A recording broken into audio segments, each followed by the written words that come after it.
Hello मेरे प्यारे बच्चों, कैसे हो आप सब और कैसी चल रही है आप सभी के फिजिक्स की तैयारी। आई होप कि आप सभी बहुत अच्छे होंगे और अपने फिजिक्स की तैयारी भी बहुत ही शानदार तरीके से कर रहे होंगे। स्टूडेंट, आपकी तैयारी को और भी बेहतरीन बनाने के लिए आज मैं आपके लिए लेकर आया हूं क्लास 12 फिजिक्स का एक मैराथन क्लास। इस वीडियो में हम क्लास 12 फिजिक्स के पूरे बुक के जितने भी महत्वपूर्ण अति लघु उत्तरीय प्रश्न है ना, सभी क्वेश्चंस को सिर्फ एक ही वीडियो में हम पढ़ने वाले हैं। तो भैया लगभग ये 1 घंटे की क्लास होगी और इस 1 घंटे में आपके पूरे फिजिक्स के जो अति लघु उत्तरीय प्रश्न है ना, वो कंप्लीट हो जाएंगे। और एक चीज और, जो मैं अति लघु उत्तरीय प्रश्न बताऊंगा ये आपके लघु उत्तरीय प्रश्नों में भी कभी कभी आते हैं। तो चलिए क्लास को स्टार्ट करते हैं। ये एक मैराथन क्लास होगा, तो कॉपी और पेन लेकर बैठ जाना। और इससे पहले मैंने पूरे फिजिक्स के बहुविकल्पीय प्रश्नों को बता रखा है। और ये इतना खास वीडियो क्यों है, क्योंकि इस वीडियो में हम चैप्टर 1 से लेकर चैप्टर 14 तक टोटल 20 अति लघु उत्तरीय प्रश्नों को आज पढ़ने वाले हैं। बहुत सारे बच्चे कमेंट कर रहे थे, तो मैंने कहा आप बुलाएं और हम ना आए, ऐसे कैसे हो सकता है। तो चलिए बच्चों शुरू करते हैं। सबसे पहले देखिए कौन कौन से चैप्टर होंगे। 14 जो आपके चैप्टर है ना, सारे चैप्टर का नाम मैंने यहां पे लिख रखा है। देखो, वैद्युत आवेश तथा क्षेत्र, दूसरा है स्थिर विद्युत विभव तथा धारिता, तीसरा है विद्युत धारा, चौथा है गतिमान आवेश एवं चुंबकत्व, पांचवा है चुंबकत्व एवं द्रव्य, छठवां है वैद्युत चुंबकीय प्रेरण, सातवां है प्रत्यावर्ती धारा, आठवां है वैद्युत चुंबकीय तरंगे, 9 नंबर है किरण प्रकाशिकी एवं प्रकाशीय केंद्र, 10 नंबर चैप्टर तरंग प्रकाशिकी, 11 है विकिरण एवं द्रव्य की द्वैत प्रकृति, 12 है परमाणु, फिर नाभिक, फिर अर्धचालक। तो ये 14 के 14 चैप्टर के क्वेश्चंस को आज हम पढ़ेंगे। एक चीज और, आप लोग इस वीडियो को लाइक कर देना, चैनल को भी सब्सक्राइब कर लेना अगर आप चाहते हैं मैं ऐसे ही सारे सब्जेक्ट का क्लास लेकर आऊं तो। ठीक है, चलो सबसे पहला क्वेश्चन है, गॉस की प्रमेय क्या है। भैया ये हमारे फर्स्ट चैप्टर विद्युत आवेश तथा क्षेत्र चैप्टर का क्वेश्चन है। गॉस का प्रमेय क्या है। अब चूंकि आप अति लघु उत्तरीय प्रश्नों को पढ़ रहे हैं तो आपको पूरा डेरिवेशन नहीं करना है, यहां पे सिर्फ गॉस के प्रमेय को बताना है, आखिर ये होता क्या है, बहुत बड़ा नहीं लिखना है। देखो, गॉस की प्रमेय, किसी बंद पृष्ठ से गुजरने वाला वैद्युत फ्लक्स उस पृष्ठ द्वारा परिबद्ध कुल वैद्युत आवेश का 1/ε0 गुना होता है। मतलब किसी बंद पृष्ठ से गुजरने वाला जो विद्युत फ्लक्स होगा उस पृष्ठ द्वारा परिबद्ध कुल आवेश का 1/ε0 गुना होगा।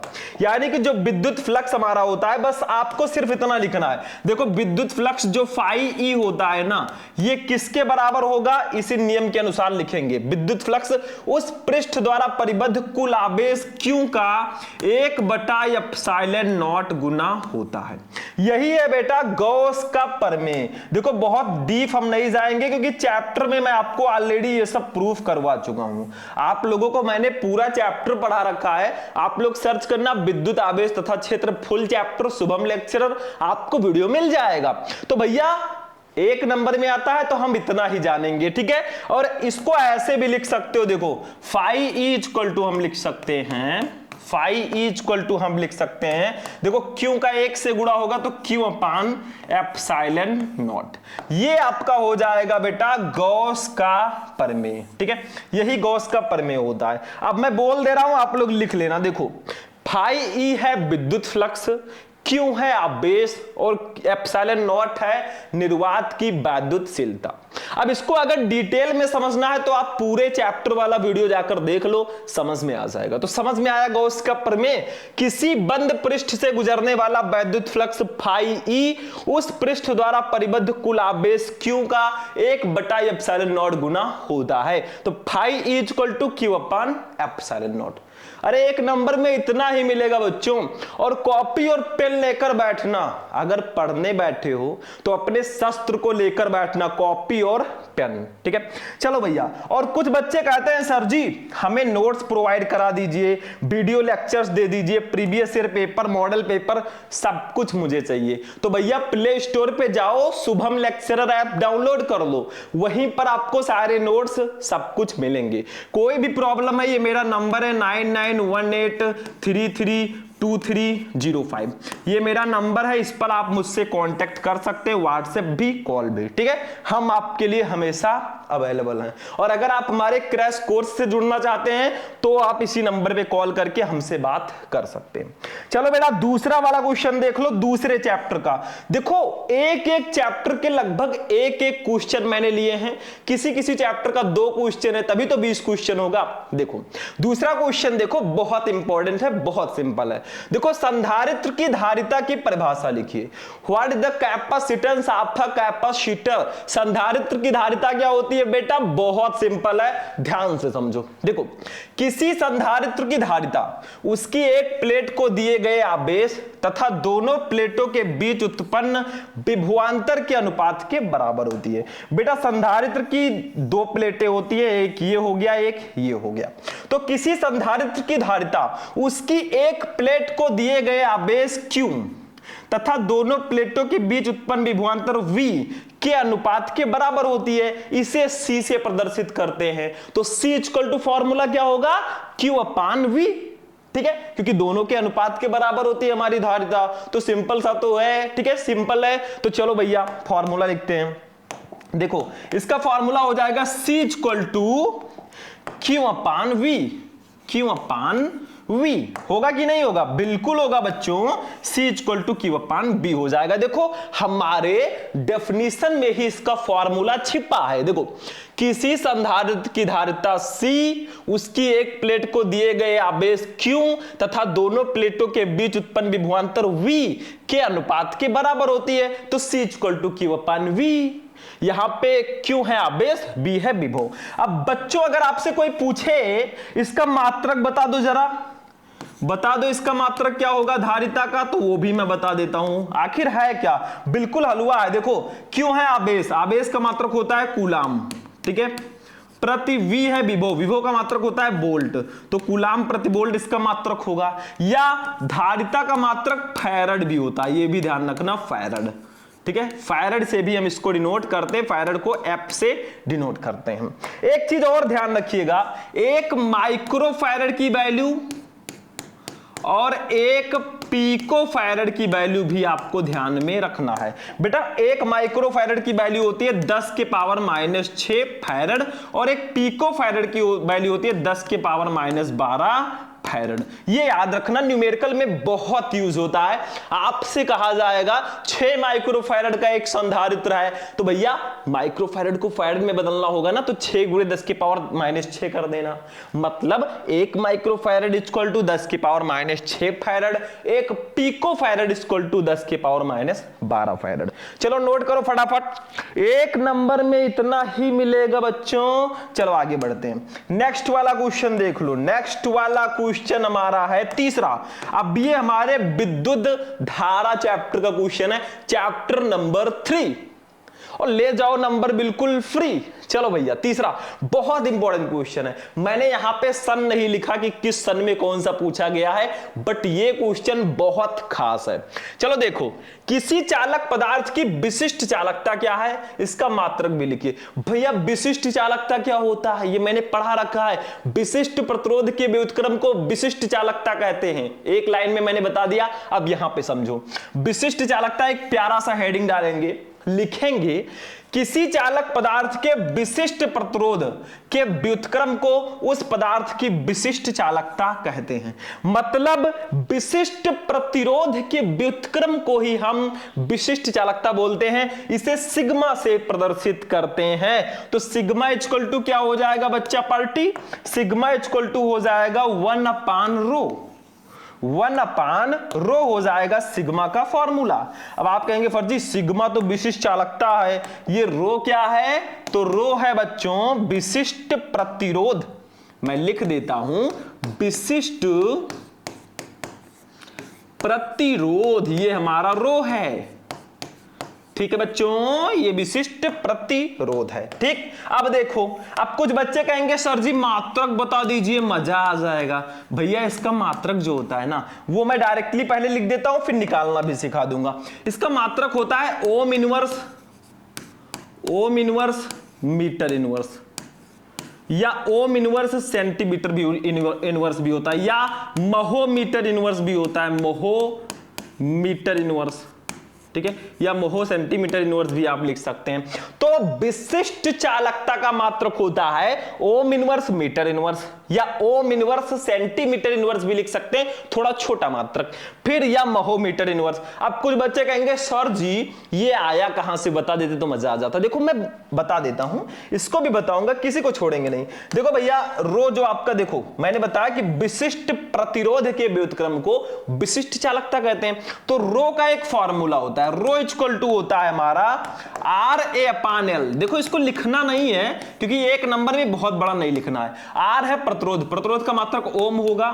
ठीक है, ए है क्षेत्रफल का मात्रक मीटर स्क्वायर होगा, अपान एल है लंबाई का मात्रक मीटर। ठीक है, तो मीटर स्क्वायर से मीटर कैंसिल हुआ, तो रो का मात्रक आ गया ओम मीटर, रो का मात्रक आया ओम मीटर।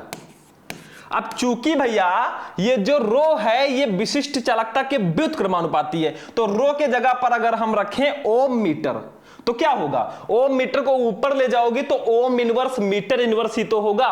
तो वही मैंने इसका मात्रक लिख दिया है। दैट्स अ सिंपल फंडा।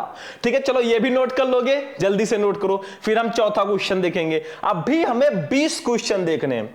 चलो हो गया नोट बेटा।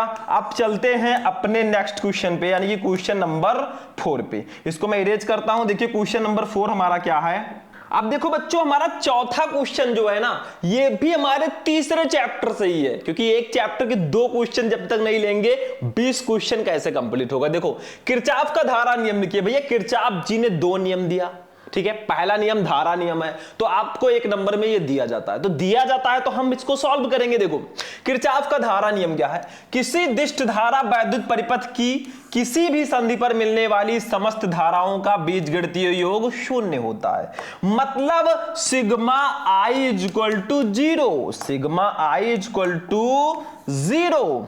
और हम आपको बनाएंगे फिजिक्स में 0 से हीरो। तो देखो अब ये कह के आ रहे हैं, पहले इसको समझो, ध्यान से समझना। किसी दिष्ट धारा वैद्युत परिपथ की किसी संधि पर मिलने वाली समस्त धाराओं का जो बीजगणितीय योग होगा वो 0 होगा। सिग्मा जो है ये बीजगणितीय योग है, आई धारा का जो 0 होगा। अब देखो एक संधि है, देखो यहां पे एक संधि है, संधि का मतलब जहां पे धाराएं आकर मिलेंगी। ठीक है, देखो एक धारा यहां से आई, ये देखो एक धारा यहां से आई, एक धारा यहां से आई, एक धारा यहां से आई और एक धारा यहां।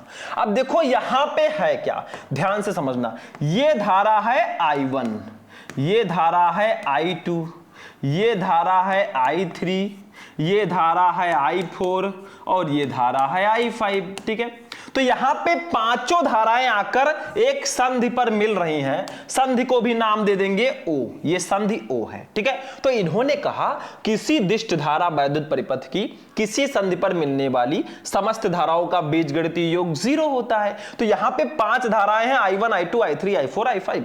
लेकिन अगर ध्यान दो, मिल तो सभी एक संधि पर रही हैं O पर, लेकिन I1 और I2 धारा जो है वो संधि की ओर आ रही है। देखो इसका एरो जो है इसकी ओर है।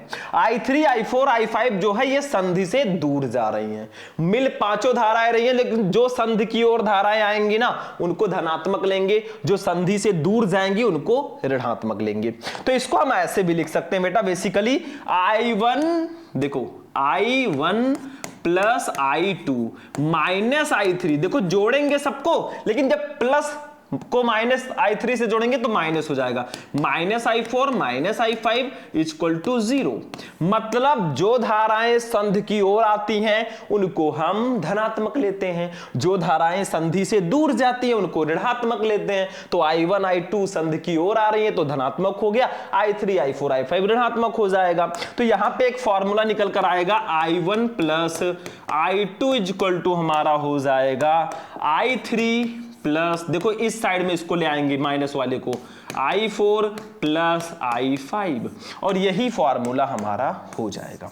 देखो मेन फॉर्मूला हमारा ये है, अगर एक नंबर में आता है तो इतना ही लिख दो, बहुत डिटेल में नहीं जाना है, बट हमने पूरा आपको बताया, मैं जानकारी पूरी दूंगा। वो एक नंबर में आए, 2 नंबर में आए, हमें नंबरिंग से क्या मतलब, हमें तो पढ़ना है, टॉप करना है। तो देखो किसी दिष्ट धारा वैद्युत परिपथ कि किसी भी संधि पर मिलने वाली समस्त धाराओं का बीजगणितीय योग 0 होता है, सिग्मा I इक्वल टू 0। 5 धाराएं यहां पर हैं, I1 I2 I3 I4 I5। I1 I2 संधि की ओर आ रही हैं तो धनात्मक हो गई, I3 I4 I5 संधि से दूर जा रही हैं तो ऋणात्मक। चलो इसको नोट करो, फटाफट नोट कर लो बेटा। चलो आगे बढ़ते हैं, अगला क्वेश्चन देखो 5 नंबर क्वेश्चन जो हमारा होगा चैप्टर 4 गतिमान आवेश एवं चुंबकत्व का है। देखो क्या है लॉरेंज बल, क्या है व्हाट इज लॉरेंज फोर्स। जैसे देखो हमारे फर्स्ट चैप्टर में वैद्युत बल था कि मतलब जब कोई इलेक्ट्रॉन या कोई आवेश किसी वैद्युत क्षेत्र में गति करता है तो उस पर एक बल कार्य करता है जिसको वैद्युत बल कहते हैं। वो आकर्षण बल भी हो सकता है, प्रतिकर्षण बल भी हो सकता है, लेकिन लॉरेंज बल क्या है बेटा, लॉरेंज बल देखो चुंबकीय क्षेत्र में गतिमान चुंबकीय आवेश या इलेक्ट्रॉन पर लगने वाले बल को लॉरेंज बल कहते हैं। मतलब जब कोई आवेश या इलेक्ट्रॉन किसी चुंबकीय क्षेत्र में गति करता है तो उस पर एक बल कार्य करता है जिसको हम लॉरेंज बल बोलते हैं। यदि मान लीजिए वो जो आवेश है वो क्यों है, यदि मान लीजिए देखो ध्यान से, यदि क्यों आवेश v वेग से चुंबकीय क्षेत्र B की दिशा से थीटा कोण पर गति करे तो उस पर कार्य करने वाला लॉरेंज बल जो होगा वो होगा F equal to QVV sin theta. ठीक है, बस इतना ही आपको लिखना है लॉरेंज बल में। मतलब जब कोई आवेश या कोई इलेक्ट्रॉन किसी चुंबकीय क्षेत्र में गति करता है तो उस पर एक बल कार्य करता है जिसको हम लॉरेंज बल कहते हैं। मान लीजिए यदि क्यों आवेश v वेग से चुंबकीय क्षेत्र B की दिशा से थीटा कोण पर गति करे तो उस पर कार्य करने वाला लॉरेंज बल जो होगा वो F equal to QVV sin theta होगा। और बल का मात्रक हर जगह न्यूटन ही होता है, बस यही हो गया। अगर 90 डिग्री पर वो कर रहा है भैया तो F इक्वल टू QVV हो जाएगा क्योंकि sin 90 डिग्री की वैल्यू 1 होती है। बस हो गया। चलो इसको भी आप स्क्रीनशॉट लो, फटाफट तुरंत स्क्रीनशॉट लो। ठीक है, चलो अगला वाला क्वेश्चन देखते हैं बेटा। ये है आपका क्वेश्चन नंबर 6, इसी चैप्टर का, चैप्टर 4 का। एम्पियर का परिपथीय नियम लिखिए। एम्पियर का जो सर्किट से रिलेटेड नियम है ना, एम्पियर का परिपथीय नियम आखिर है क्या। देखो भैया हम यहां पे हेडिंग डालेंगे एम्पियर का परिपथीय नियम और लिखेंगे देखो किसी बंद वक्र के परितः चुंबकीय क्षेत्र की तीव्रता का रेखा समाकलन उस बंद वक्र द्वारा घिरे क्षेत्रफल में से गुजरने वाली कुल वैद्युत धारा का म्यू नॉट गुना होता है, जहां म्यू नॉट निर्वात की निरपेक्ष चुंबकशीलता है। मतलब किसी दिष्ट धारा किसी बंद वक्र के परितः चुंबकीय क्षेत्र की तीव्रता का रेखा समाकलन, देखो मैंने क्लोज इंटीग्रेशन ले लिया ई वेक्टर, ठीक है, डॉट चुंबकीय क्षेत्र की तीव्रता का रेखा समाकलन यानी कि बी वेक्टर, सॉरी ये ई वेक्टर तो आपका चुंबकीय क्षेत्र की तीव्रता हो, विद्युत क्षेत्र की तीव्रता हो जाएगी। तो close integration B vector dot DL vector, ये किसके बराबर होगा, देखो यहां पे सी लिख देना, ये क्लोज इंटीग्रेशन सी जो है ये बंद पथ की सीमा है। तो कहा गया किसी बंद वक्र के परितः चुंबकीय क्षेत्र के तीव्रता का रेखा समाकलन, तो close integration B vector dot DL vector. B vector जो है ये चुंबकीय क्षेत्र की तीव्रता का, आगे समाकलन का चिन्ह लगा है तो ये रेखीय समाकलन। उस बंद वक्र द्वारा घिरे क्षेत्रफल में से गुजरने वाली कुल वैद्युत धारा आई का, देखो कुल वैद्युत धारा आई का जो है वो म्यू नॉट गुना होता है। यही है भैया एम्पियर का परिपथीय नियम। Close integration B vector dot DL vector equal to mu naught into I. बहुत सिंपल है, बस ध्यान दो। किसी बंद वक्र के परितः चुंबकीय क्षेत्र की तीव्रता का रेखा समाकलन उस बंद वक्र द्वारा घिरे क्षेत्रफल में से गुजरने वाली कुल वैद्युत धारा का म्यू नॉट गुना होता है, जहां म्यू नॉट है निर्वात की निरपेक्ष चुंबकशीलता। तो देखो यहां पे क्लोज इंटीग्रेशन जो सी है, मतलब ये क्लोज इंटीग्रेशन मतलब बंद पृष्ठ का रेखा समाकलन, सी मतलब बंद पथ की एक सीमा है, B vector dot DL vector equal to mu naught into I यानी कि धारा का म्यू नॉट गुना होगा। आई है धारा, म्यू नॉट है आपका निर्वात की निरपेक्ष चुंबकशीलता, बी वेक्टर आपका है चुंबकीय क्षेत्र की तीव्रता, डीएल है लघु अवयव जो होता है। ठीक है, बस हो गया, समझ में आ रहा है? बहुत ध्यान से समझना एक एक क्वेश्चन को। चलो भैया इसको भी नोट करो फटाफट। 7 नंबर क्वेश्चन पे अब हम लोग चलेंगे, इसको हटाता हूं मैं। क्वेश्चन नंबर 7 को देख लो बेटा, ये देखो एक छोटा सा क्वेश्चन है, बहुत बड़ा नहीं है, क्योंकि चैप्टर 5 ये चुंबकत्व एवं द्रव्य का क्वेश्चन है, तो बहुत बड़ा ये नहीं रहेगा। ठीक है, तो देखो क्वेश्चन क्या है, किन्हीं दो प्रतिचुंबकत्व वाले पदार्थों के नाम लिखिए।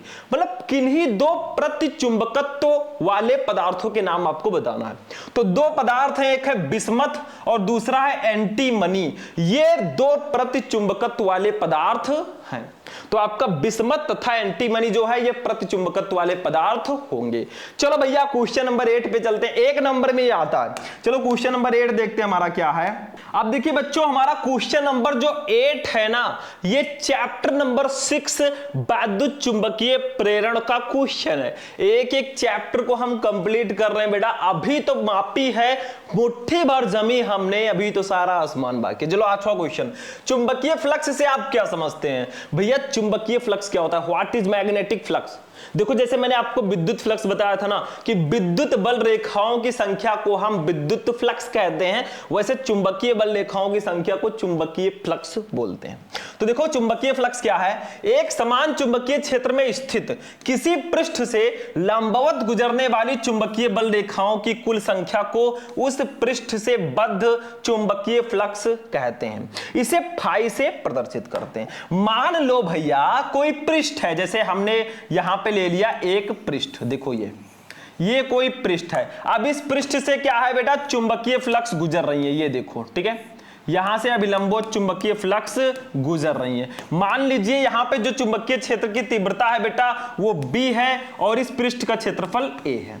ठीक है, ये आपका हो गया। तो हमारा फाई इक्वल टू फॉर्मूला क्या हो जाएगा, देखो फाई इक्वल टू हमारा फॉर्मूला हो जाएगा BA। फाई इक्वल टू हमारा हो जाएगा BA, ये होगा चुंबकीय फ्लक्स का फॉर्मूला। ठीक है, लेकिन अभी और भी समझो, ये तो आपका लंबवत गुजर रही है। मान लीजिए यहां पर एक और पृष्ठ है, ये देखो एक और पृष्ठ है, यहां पे आपकी जो चुंबकीय बल रेखा है, देखो इसमें भी विद्युत क्षेत्र की तीव्रता B है, क्षेत्रफल A है। ठीक है, यहां पे विद्युत क्षेत्र की तीव्रता को हम यहां पे लिख देते हैं, ये B है मान लीजिए।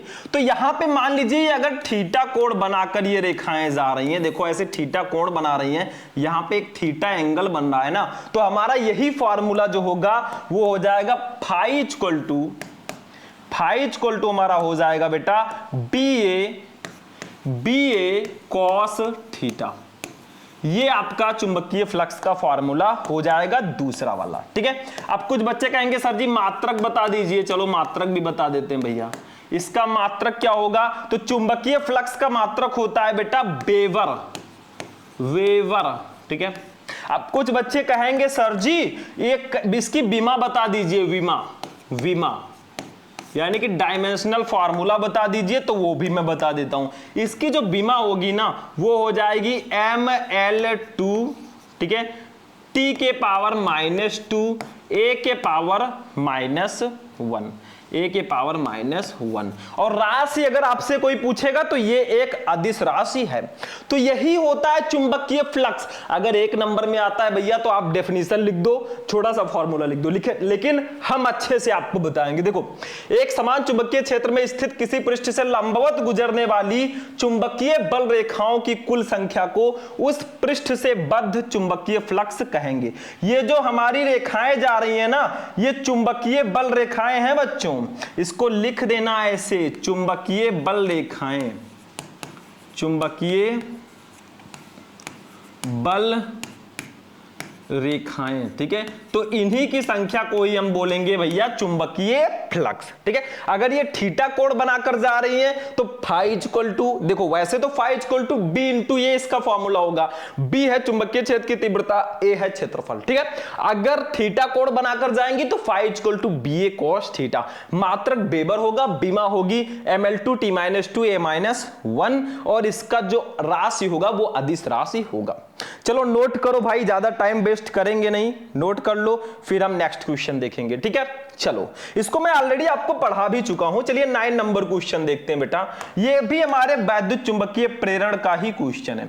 बस जितना लिखा है इतना ही आपको उठाकर लिख देना है। देखो वैद्युत चुंबकीय प्रेरण का लेंज का नियम क्या है, तो भैया लेंज का नियम हेडिंग डाल देना, लिख देना, किसी परिपथ में प्रेरित विद्युत वाहक बल अथवा प्रेरित धारा की दिशा सदैव ऐसी होती है कि ये उस कारण का विरोध करती है जिससे वो स्वयं उत्पन्न होती है। लेंज का नियम बस इतना ही लिखना है, किसी परिपथ में प्रेरित विद्युत वाहक बल अथवा प्रेरित धारा की दिशा सदैव ऐसी होती है कि ये उस कारण का विरोध करती है जिससे वो स्वयं उत्पन्न होती है। बस बेटा हो गया लेंज का नियम, 1 नंबर में इतना ही लिखना है, ठीक है। चलो 10 नंबर क्वेश्चन देखते हैं भैया। क्वेश्चन नंबर 10 हम देखेंगे। अब देखिए स्टूडेंट, हमारा जो नेक्स्ट क्वेश्चन है ना, ये हमारे चैप्टर नंबर उसी का है, प्रत्यावर्ती धारा चैप्टर का ही ये क्वेश्चन है, यानी कि चैप्टर नंबर 7 का। देखो दिए गए प्रत्यावर्ती स्रोत का विद्युत वाहक बल ज्ञात कीजिए। आपको एक सर्किट दिया गया है, इसमें आपका जो प्रतिरोध लगा है, संधारित्र लगा है और प्रेरकत्व लगा है। तो देखो यहां पे जो प्रतिरोध पर विभव है वो 40 वोल्ट है, संधारित्र पर जो विभव है 20 वोल्ट है और प्रेरकत्व पर विभव 50 वोल्ट है, और ये हमारा LCR परिपथ है, ठीक है। तो आपको परिणामी विभव निकालना है, यानी कि विद्युत वाहक बल निकालना है। तो बेटा हमें जो जो दिया गया उसको लिखेंगे। हमें VR की वैल्यू दी गई है, मतलब प्रतिरोध पर विभव, VC की वैल्यू दी गई है। देखो यहां पे हमें VC की भी वैल्यू दी गई है, यानी कि संधारित्र पर विभव, और VL यानी कि प्रेरकत्व पर भी विभव दिया गया है। सबकी वैल्यू को लिखेंगे। देखो VR की वैल्यू है 40 वोल्ट, VC की वैल्यू है 20 वोल्ट, VL की वैल्यू है 50 वोल्ट। हमें निकालना है बेटा परिणामी विभव, यानी कि V हमें निकालना है। तो देखो इसका एक फॉर्मूला होता है परिणामी विभवांतर का। देखो परिणामी विभवांतर इसका एक फॉर्मूला होता है, वो फॉर्मूला होता है बच्चों V इक्वल टू हमारा होता है under root VR square plus VL minus VC square. ये फॉर्मूला होता है हमारे परिणामी विभव का। तो V इक्वल टू हमारा हो जाएगा, देखो ध्यान से, यहां पे हमारा हो जाएगा VR स्क्वायर। VR की वैल्यू है 40, तो 40 का हम स्क्वायर कर देंगे, प्लस VL की वैल्यू है 50 माइनस VC की वैल्यू है 20, इसका स्क्वायर कर देंगे, ठीक है। अब देखो एक साइड में हम इसको सॉल्व कर लेंगे, बहुत ध्यान से समझना, इस साइड में हम इसको सॉल्व कर लेंगे। V इक्वल टू हमारा कितना हो जाएगा, देखो ध्यान से समझो, 40 का स्क्वायर है तो 40 का स्क्वायर करोगे तो 1600 आ जाएगा, ठीक है, प्लस 50 में से 20 को घटा देंगे तो 30 हो जाएगा, 30 का स्क्वायर कर देंगे। बस अब सॉल्व हो गया हमारा न्यूमेरिकल। V इक्वल टू हमारा हो जाएगा, देखो अंडर रूट 1600 और प्लस 900 हो जाएगा, ठीक है। अब दोनों को जोड़ देंगे, देखो 30 का स्क्वायर करोगे तो 900 आएगा, तो V equal to under root 2500, under root 2500। अब 2500 का वर्गमूल करोगे, अंडर रूट करोगे बेटा तो 50 आएगा, तो V इक्वल टू हमारा हो जाएगा 50 वोल्ट, 50, ठीक है, 50 वोल्ट हो जाएगा, ठीक है, 50 वोल्ट। यही हो जाएगा विद्युत वाहक बल या फिर परिणामी विभवांतर, यही होगा बेटा, ठीक है, यही आंसर हो जाएगा। मतलब दिए गए प्रत्यावर्ती स्रोत का विद्युत वाहक बल आपको निकालना था। तो यहां पे प्रतिरोध पर विभव 40 वोल्ट, संधारित्र पर विभव 20 वोल्ट, प्रेरकत्व पर विभव 50 वोल्ट। तो परिणामी विभवांतर V equal to under root VR square plus BL minus VC square. BR की वैल्यू थी 40 का स्क्वायर प्लस 50 माइनस 20 का होल स्क्वायर, 1600 प्लस 30 का होल स्क्वायर, 1600 प्लस 900 2500, V की वैल्यू आ जाएगी 50 वोल्ट। चलो इसको नोट करो, यही आपका आंसर हो जाएगा बेटा, ठीक है, हो गया नोट। अब हम चलेंगे अपने नेक्स्ट क्वेश्चन पे। एक और क्वेश्चन देख लो, हमारे शायद चैप्टर नंबर 8 से है, बहुत बड़ा क्वेश्चन नहीं है ये। देखो 11 नंबर क्वेश्चन हमारा, देखो वैद्युत चुंबकीय स्पेक्ट्रम में सबसे बड़ी तथा सबसे छोटी तरंगदैर्घ्य की तरंगों के नाम बताइए। विद्युत चुंबकीय स्पेक्ट्रम में सबसे बड़ी तरंगदैर्घ्य वाली तरंग कौन सी है और सबसे छोटी तरंगदैर्घ्य वाली तरंग कौन सी है? तो सबसे बड़ी तरंगदैर्घ्य वाली तरंग है हमारी रेडियो तरंगे, सबसे छोटी तरंगदैर्घ्य वाली तरंग है गामा किरणें। गामा किरणें कर देना, ठीक है। तो वैद्युत चुंबकीय स्पेक्ट्रम में सबसे बड़ी तरंगदैर्घ्य वाली तरंग रेडियो तरंगे, सबसे छोटी तरंगदैर्घ्य वाली तरंग गामा किरणें होंगी। बस हो गया, चलो इसको भी नोट करो, खटाखट नोट करो, फिर हम 12 नंबर क्वेश्चन देखेंगे, ठीक है। चलो ये भी हो गया। अब हमारा 8 चैप्टर कंप्लीट हो चुका है। चलते हैं अपने 9 नंबर चैप्टर पे। चलिए नेक्स्ट क्वेश्चन देखते हैं। अब देखिए स्टूडेंट, हमारा जो 12 नंबर क्वेश्चन है ना, ये हमारे चैप्टर 9 किरण प्रकाशिकी एवं प्रकाशिकी यंत्र का क्वेश्चन है। बहुत इंपॉर्टेंट है। लेंस की क्षमता से क्या तात्पर्य है, इसका मात्रक लिखिए। 1 नंबर में बहुत ज्यादा पूछा जाता है। तो देखो बेटा, लेंस की क्षमता क्या होती है? लेंस की क्षमता उसकी मीटर में नापी गई फोकस दूरी के व्युत्क्रम के बराबर होती है। मतलब लेंस की क्षमता जो है उसकी मीटर में मापी गई फोकस दूरी के व्युत्क्रम के बराबर होती है। इसे P से प्रदर्शित करते हैं। तो P इक्वल टू क्या होगा भैया, क्योंकि इसकी मीटर में मापी गई फोकस दूरी के व्युत्क्रम के बराबर होती है, तो 1/f मीटर में यही तो होगा लेंस की क्षमता। देखो जो आपका डेफिनेशन था उसी से मैंने ये फॉर्मूला निकाल लिया। देखो लेंस की क्षमता उसकी मीटर में मापी गई फोकस दूरी के व्युत्क्रम के बराबर होती है, तो P equal to 1/f metre में। देखो बेटा, इसी फॉर्मूले को हम ऐसे भी लिख सकते हैं, ध्यान से समझना। एक और फॉर्मूला अगर सेंटीमीटर में मान लीजिए आपको दिया गया है, तो P इक्वल टू 100/f भी लिख सकते हैं सेंटीमीटर में। अगर सेंटीमीटर में आपको दिया गया है फोकस दूरी, तो ऐसे भी हम लिख सकते हैं, ठीक है। तो ये दोनों फॉर्मूला इसी का हो जाएगा। अब आपसे कहा जाए बेटा इसका मात्रक क्या होगा लेंस की क्षमता का, तो मात्रक तो आप सभी को पता ही होगा शायद। इसका मात्रक होता है डायोप्टर। डायोप्टर होता है इसका मात्रक, और इसको हम लोग D से प्रदर्शित करते हैं। बस हो गया, यही होता है बच्चों लेंस की क्षमता और उसका मात्रक। लेंस की क्षमता उसकी मीटर में नापी गई फोकस दूरी के व्युत्क्रम के बराबर होती है, P equal to 1/f metre में, या P equal to 100/f centimetre में। मात्रक इसका डायोप्टर हो जाएगा। चलो इसको नोट करो, तुरंत नोट करो, फिर हम आगे बढ़ेंगे, टाइम वेस्ट नहीं करेंगे। चलो 13 नंबर क्वेश्चन पे आ जाओ बेटा। 13 नंबर क्वेश्चन देखो, बहुत इंपॉर्टेंट है। देखो, 2 उत्तल लेंस जिनमें प्रत्येक की फोकस दूरी 20 सेंटीमीटर है संपर्क में रखे हैं। संयुक्त लेंस की फोकस दूरी ज्ञात कीजिए। मतलब संयुक्त लेंस की क्षमता ज्ञात कीजिए, ये होना चाहिए। संयुक्त लेंस की यहां पे क्षमता कर दीजिएगा, संयुक्त लेंस की क्षमता ज्ञात कीजिए। तो हमें करना क्या है, बहुत ध्यान से इस क्वेश्चन को समझना है। देखो हमें 2 उत्तल लेंस दिए गए हैं जिनकी फोकस दूरी, देखो एक की f1 मान लेंगे, एक की f2 मान लेंगे। f1 की फोकस दूरी है 20 सेंटीमीटर। देखो भैया उत्तल लेंस की फोकस दूरी पॉजिटिव होती है, धनात्मक होती है। f2 की भी वैल्यू है 20 सेंटीमीटर। तो सबसे पहले हम क्या करेंगे, सबसे पहले हम पहले लेंस की क्षमता निकाल लेंगे, फिर दूसरे लेंस की क्षमता निकाल लेंगे, फिर हम संयुक्त लेंस की क्षमता निकाल लेंगे, क्योंकि हमें संयुक्त लेंस की क्षमता निकालनी है। यहां पे क्षमता लिख दीजिएगा, ठीक है। तो हम पहले लेंस की क्षमता निकालते हैं बेटा। पहले लेंस की क्षमता, तो पहले लेंस की क्षमता को हम लोग डिनोट कर देते हैं P1 से।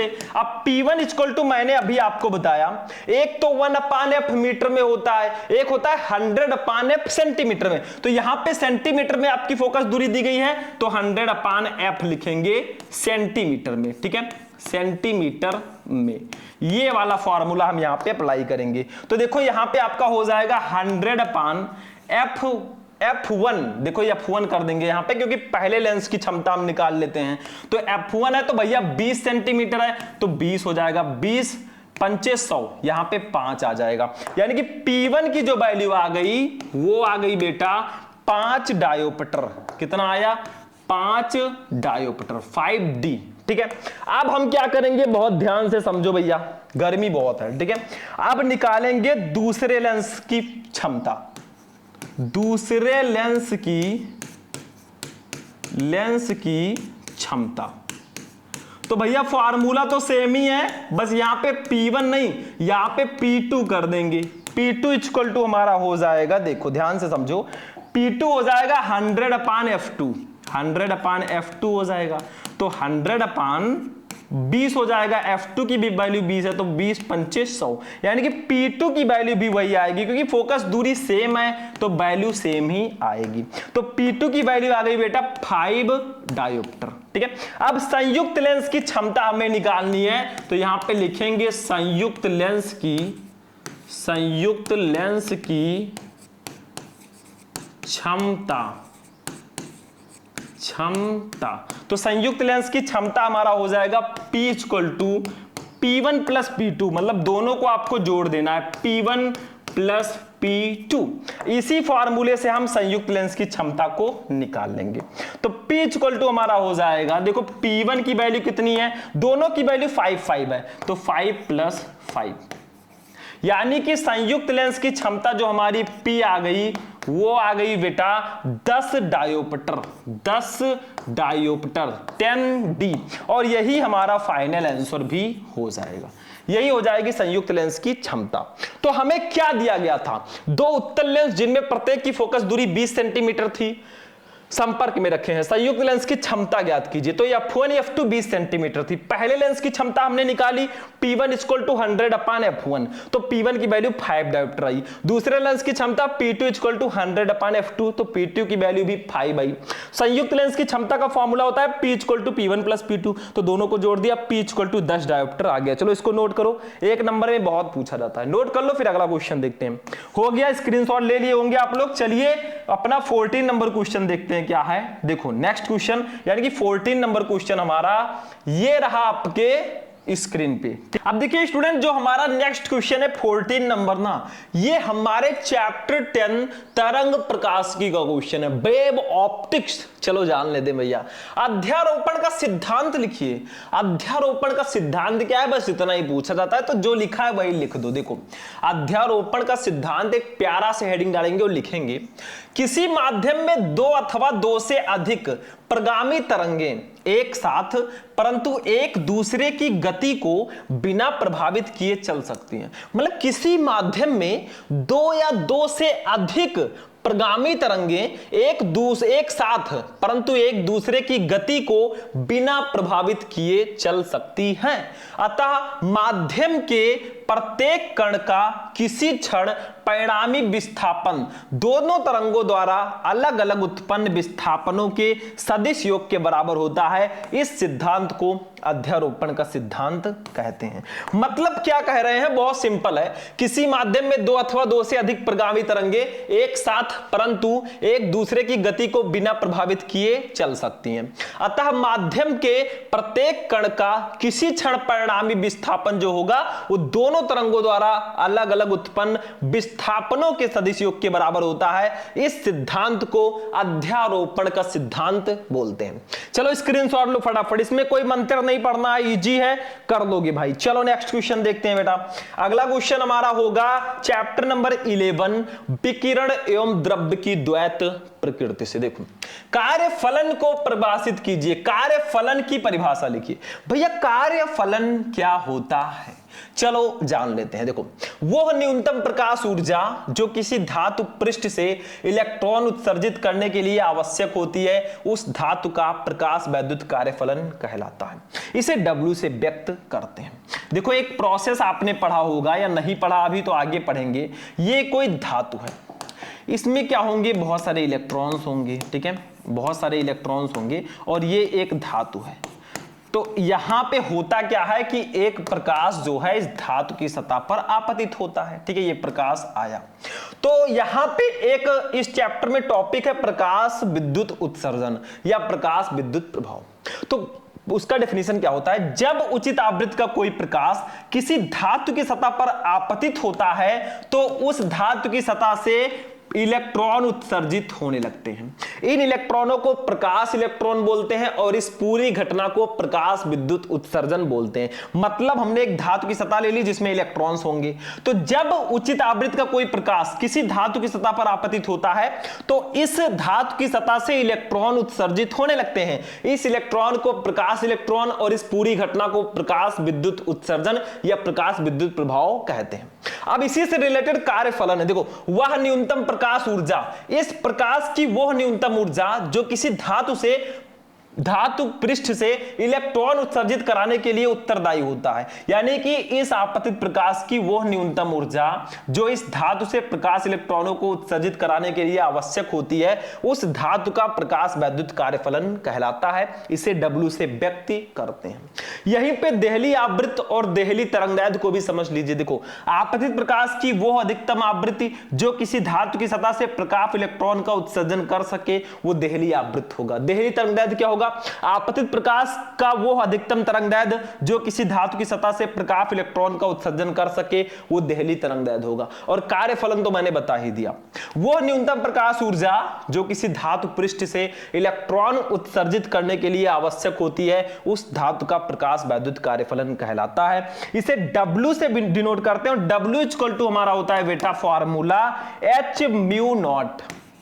H म्यू नॉट ये फॉर्मूला होता है कार्यफलन का।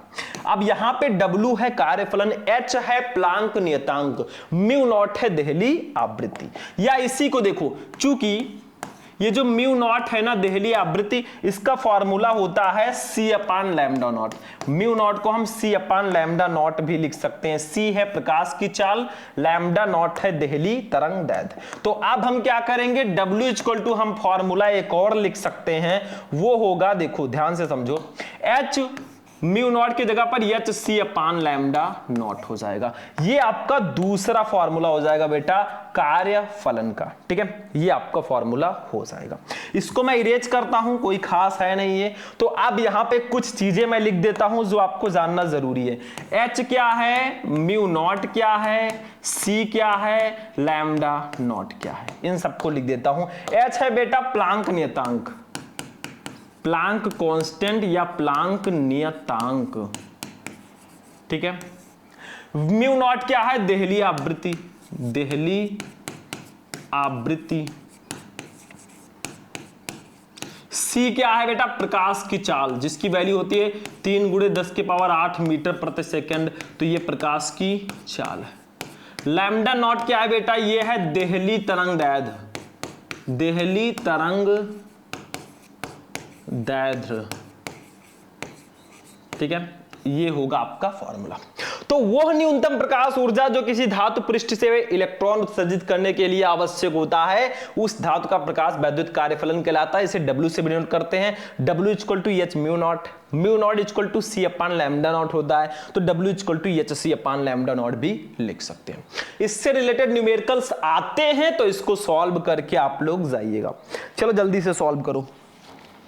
ठीक है, चलो एक और टॉपिक देख लेते हैं भैया।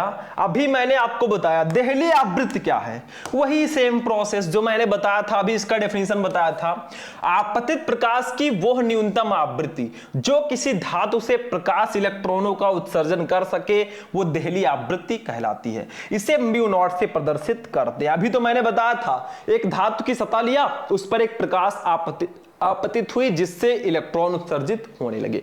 तो आपतित प्रकाश की वह न्यूनतम आवृत्ति जो किसी धातु से प्रकाश इलेक्ट्रॉनों का उत्सर्जन कर सके वो देहली आवृत्ति कहलाती है। इसे म्यू नॉट से डिनोट करते हैं। तो म्यू नॉट इक्वल टू, अभी मैंने फॉर्मूला आपको बता ही दिया, mu naught equal to C upon lambda naught होता है। ठीक है, ये होता है बेटा फॉर्मूला।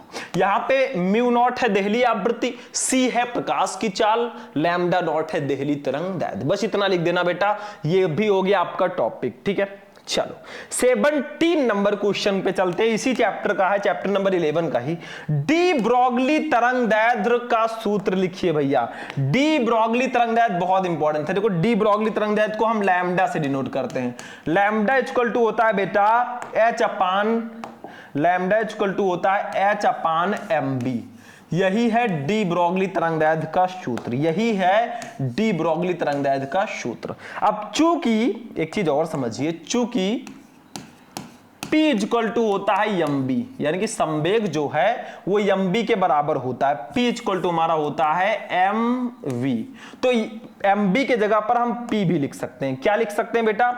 mb के जगह पर हम P भी लिख सकते हैं। तो यहां पे अब हमारे डी ब्रोगली तरंगदैर्घ्य लैम्ब्डा का फॉर्मूला आएगा lambda equal to h upon P, ठीक है, ये भी हम लिख सकते हैं। तो ये दोनों फॉर्मूला हमारे डी ब्रोगली तरंगदैर्घ्य का होगा। देखो lambda equal to h upon mb भी लिख सकते हो, ये मेन फॉर्मूला है। P इक्वल टू mb होता है तो lambda equal to h upon P भी लिख सकते हो। कुछ बच्चों का डाउट रहेगा सर जी h क्या है, m क्या है, v क्या है, P क्या है, ये सब बता दीजिए। तो सबको बताएंगे। लैम्ब्डा आपको बताइए देहली तरंगदैर्घ्य है, ठीक है, डी ब्रोगली तरंगदैर्घ्य है। देहली तरंगदैर्घ्य को तो हम लैम्ब्डा 0 से लैम्ब्डा नॉट से प्रदर्शित करते हैं। लैम्ब्डा है डी ब्रोगली तरंगदैर्घ्य। h है प्लांक नियतांक, प्लांक नियतांक। m है बेटा कण का द्रव्यमान, कण का द्रव्यमान, ठीक है। v है बेटा कण का वेग, कण का वेग। p है संवेग, p है समवेग, ठीक है, हो गया। बस यही होगा बेटा, यही फॉर्मूला हो जाएगा आपका डी ब्रोगली तरंगदैर्घ्य का। Lambda equal to h upon mb, चूंकि p इक्वल टू mb होता है तो lambda equal to h upon p। इससे रिलेटेड न्यूमेरिकल्स भी आते हैं। तो h है प्लांक नियतांक, m है कण का द्रव्यमान, v है कण का वेग, p है संवेग। चलो इसको भी नोट करो, नोट कर लो, फिर हम अपना 18 नंबर क्वेश्चन देखेंगे। चलिए अगला क्वेश्चन देखते हैं। क्वेश्चन नंबर 18 क्या है हमारा? अब देखिए स्टूडेंट, हमारा 18 नंबर जो क्वेश्चन है ना, ये हमारे चैप्टर नंबर 12 परमाणु से है बेटा। चलो रिडबर्ग नियतांक का मान लिखिए भैया। रिडबर्ग नियतांक का मान होता है 1.097 गुणे 10 के पावर 7 मीटर इनवर्स। बस इतना सा लिखना है भाई, बहुत ज्यादा कुछ नहीं लिखना है। हो गया एक नंबर कंप्लीट। अब आ जाते हैं अपने लास्ट चैप्टर 14 नंबर चैप्टर पे, अर्धचालक पे। देखो ठोसों में उपस्थित ऊर्जा बैंडों के नाम लिखिए। तो देखिए ठोस में दो ऊर्जा बैंड होते हैं, एक चालन बैंड, एक संयोजी बैंड। बस इतना सा याद रखना बेटा, एक नंबर कंप्लीट हो जाएगा। एक और क्वेश्चन हमारा लास्ट है, अर्धचालक क्या होता है? किसी एक अर्धचालक का नाम लिखिए। भैया अर्धचालक नाम से पता चलता है, अर्धचालक मतलब आधा चालक। तो देखो वे ठोस पदार्थ जिनकी वैद्युत चालकता चालकों से कम परंतु अचालकों से अधिक होती है, अर्धचालक कहलाते हैं। ये बीच में होते हैं। इनकी जो विद्युत चालकता होती है ना, वो चालकों से कम होगी और अचालकों से अधिक होगी, ये अर्धचालक कहलाएंगे। उदाहरण देख लीजिए, जर्मेनियम, सिलिकॉन, एंटीमनी, ये सब अर्धचालक होते हैं। समझ में आ गया? तो ये आपका लास्ट क्वेश्चन था। तो स्टूडेंट ये थे आपके अति लघु उत्तरीय प्रश्न, भी पूरा समझ में आ गया। आगे बढ़े, लघु उत्तरीय प्रश्नों को देखें। तो भैया लघु उत्तरीय प्रश्न कहां आज हम देखेंगे? प्रैंक था। तो ये थे आपके क्लास 12 फिजिक्स के टॉप 20 अति लघु उत्तरीय प्रश्न। मैं ऐसा नहीं कह रहा हूं कि भैया बस इतना ही पढ़ना है, और भी हैं, मैं आपको वो भी बताऊंगा, टेंशन मत लेना। इतना पहले पढ़ लेना, चैप्टर 1 से लेकर चैप्टर 14 तक के सारे अति लघु उत्तरीय प्रश्न मैंने आपको आज बता दिए। तो वीडियो आपको कैसा लगा? वीडियो पसंद आया वीडियो को लाइक कर दो। चैनल पर नए हो तो चैनल को सब्सक्राइब कर लेना भैया। मिलते हैं किसी नेक्स्ट वीडियो में नेक्स्ट टॉपिक के साथ। तब तक के लिए जय हिंद।